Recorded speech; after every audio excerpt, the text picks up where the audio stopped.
Hi everyone, my name is Allison Cox and I'm going to talk to you about why self-determination skills are important to me. My dream job is a social skills or transitional special education teacher for grades 9 to 12, and I would like to educate a diverse body of students with varying needs. So I would like to reach students with learning disability, autism, Down syndrome, intellectual disability, all of the population of students in special ed. I would also like to work by a beach in a tropical area, and by the time I'm 40, I would like to be designing and implementing special education policies across the United States and abroad. Now that you know a little bit about me, I'd like to talk to you about a specific self-determination skill that I'm very passionate about: self-advocacy and leadership. When it comes to building self-advocacy and leadership in my future students, the approach I would take is a very humanistic approach. I would be honest with them that self-advocacy is one of the most important skills, in my opinion, that they need to master because it deals with knowing and expressing their basic human rights. I will teach self-advocacy in real-world situations, school-centered situations, and I will develop experiences and exercises for them to go into the community and utilize those self-advocacy and leadership skills.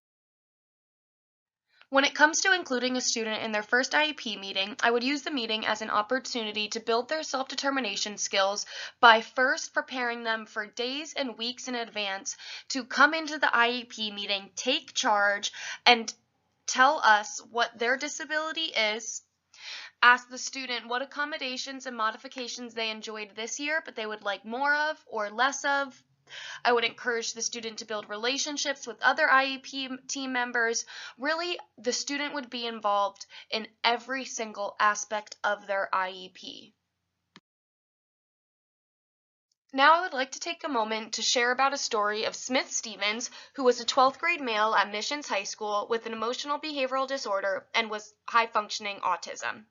It was the end of his senior year, and his teacher was very discouraged. His teacher was done with him. He was not coming back to school, so she did not reach out to any vocational activities or post-secondary education. She also did not teach Smith the skills that he would need to succeed outside of high school.